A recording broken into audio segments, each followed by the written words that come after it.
যারা এখন দাবি করেন আমরা এই দল করতাম, ওই দল করতাম, এই দলের সাহাবী ছিলাম, ওই দলের কর্মী ছিলাম, ছাত্র জীবনে এই দল করতাম, ওই দল করতাম, আমি তাদেরকে বলি তাইলে 17টা বছর আপনারা কই ছিলেন? আপনারা যদি জামাত শিবির হন তাহলে 17 বছর যে পুলিশ ছিল তারা কই? কথা কয় না। আর ওরা যদি জামাত শিবিরে হয় তাইলে আমাদের যারা মারতো পিটাইতো জেলে দিত ওরা কই? ঠিক না বে ঠিক? আমার কথা কি ক্লিয়ার? কি হবে বেঁচে থেকে অযথা বিদ্যা শিখে যদি না গড়তে পারি শোষণবিহীন সমাজটাকে? কি হবে বেঁচে থেকে? কি হবে আলেম হয়ে ইমাম সেজে সমাজেতে পারো যদি সত্য কথা উচ্চ স্বরে না বলিতে? কি হবে আলেম হয়ে ইমাম সেজে মসজিদেতে পারো যদি সত্য কথা উচ্চ স্বরে না বলিতে?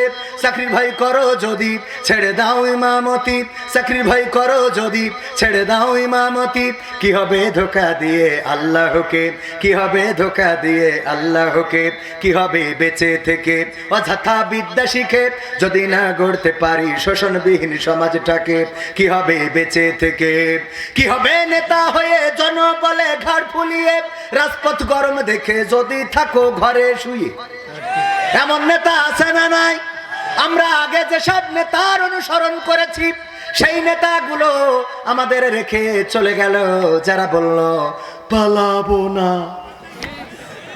খেলা হবে,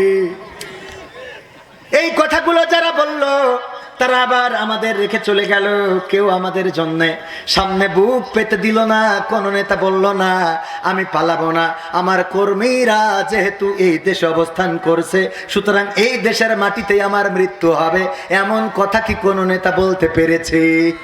বরং ইতিপূর্বে আমরা দেখেছি বেগম জিয়াকে নানান ভাবে ষড়যন্ত্রের মধ্যে ফেলে দেওয়া হয়েছে। এমনকি স্বামীর স্মৃতি বিজড়িত যে বাড়ি সেই বাড়ি থেকে পর্যন্ত বের করে দেওয়া হয়েছে, কিন্তু এই মাটির বুকে টিকে আছে না নাই? আবার অন্যান্য দলের নেতাদেরকে একে একে বিভিন্ন মিথ্যা মামলায় ফাঁসির কাষ্ঠে ঝুলালো। একে একে সবাই ফাঁসির কাষ্ঠে ঝুলে ঝুলে পৃথিবী থেকে বিদায় নিয়ে গেল। নেতৃত্ব শূন্য করতে চেয়েছিল, তারা চেয়েছিল যেন কেউ নেতৃত্ব না দিতে পারে।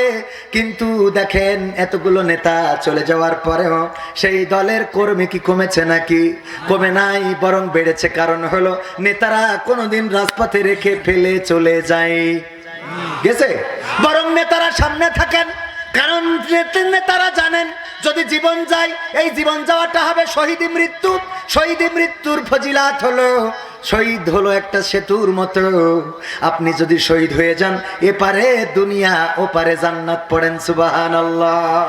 তাছাড়াও যারা আল্লাহর জন্য নিবেদিত প্রাণ হয়ে যায়, ওগো আমার যুবকেরা, কলিজার টুকরা সোনার ছেলেরা, যারা মনে করো আমরা বিভিন্ন নেতার পিছনে ঘুরে বেড়াবো, আমার নেতা যেখানে আমরা আছি সেটা সেখানে।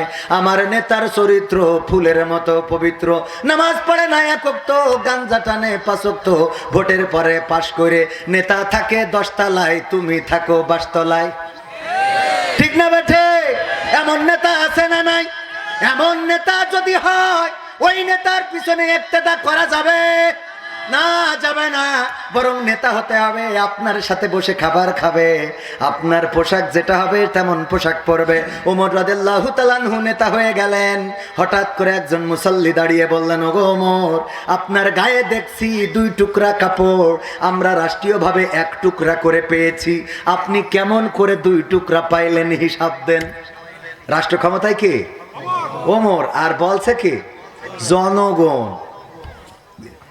এখনকার সময় যদি এমন কথা কোন নেতার সামনে কোন কর্মীও বলে, তার কি পদ পদবি থাকবে?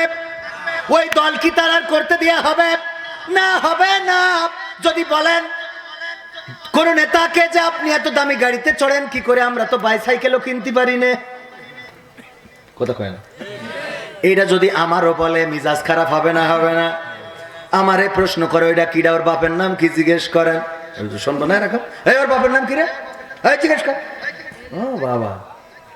ওমর রাদিয়াল্লাহু তাআলা আনহু রাষ্ট্রের প্রেসিডেন্ট, তিনি দাঁড়ানো খুতবা দিবেন। খুতবার আগেই প্রশ্ন করে বসলেন, ওমর একটু থামো, খুতবা দেওয়ার আগে কৈফিয়ত দাও। তোমার গায়ে কেন 2 টুকরা কাপড়? 2 টুকরা কাপড় দিয়ে জামা কেমনে বানাইলে? আমরা তো 1 টুকরা করে পেয়েছি, যেই টুকরা 1 টুকরা কাপড়ে এত বড় জামা হইতে পারে না। ওমর রাদিয়াল্লাহু তাআলা আনহুকে যখন প্রশ্ন করেছে, সবাই নীরব নিস্তব্ধ। ওমর রাদিয়াল্লাহু তাআলা আনহু ছিলেন তরবারি দিয়ে ফয়সালা করতেন, এই জন্য তার উপাধি কি ছিল?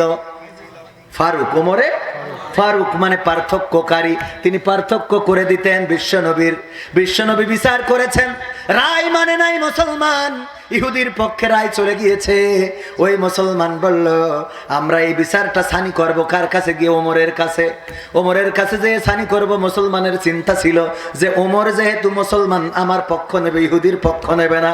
যাওয়ার পরে যখন বর্ণনা করলো, আপনাদের জানা থাকতে পারে ঘটনা, বর্ণনা করলো যে আমি ধার নিয়েছিলাম ইহুদির কাছ থেকে, একটু ঘুরাইছি, একটু সমস্যা হয়েছে, এই জন্য ঘুরাইছি, বিচার দিয়েছিলাম নবীর কাছে, নবী ইহুদির পক্ষে রায় দিয়েছে।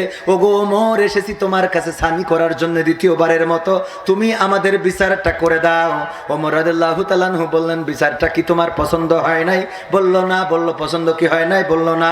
তৃতীয় আর একবার প্রশ্ন করলেন, বিচার কি তোমার পছন্দ হয় নাই? বলল না।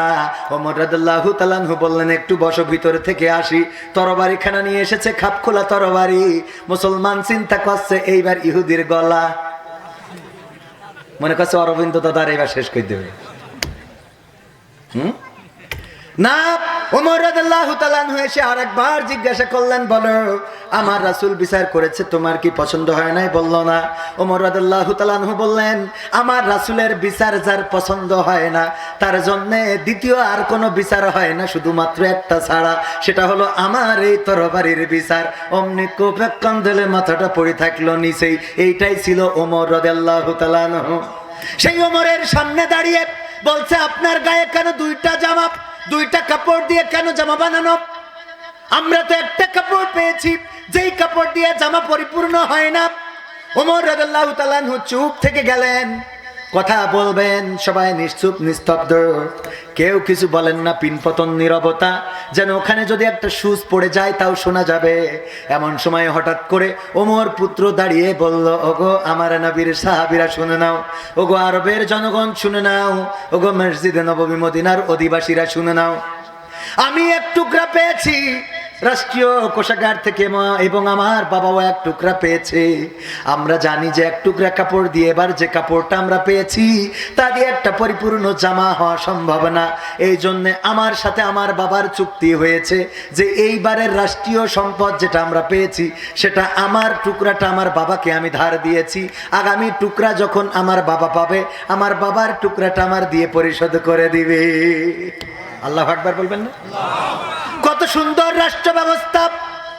এবার সবাই চিন্তা করলেন, যেহেতু ওমর রাদিয়াল্লাহু তাআলা আনহু দুর্নীতি করে নাই, যেহেতু দুর্নীতি না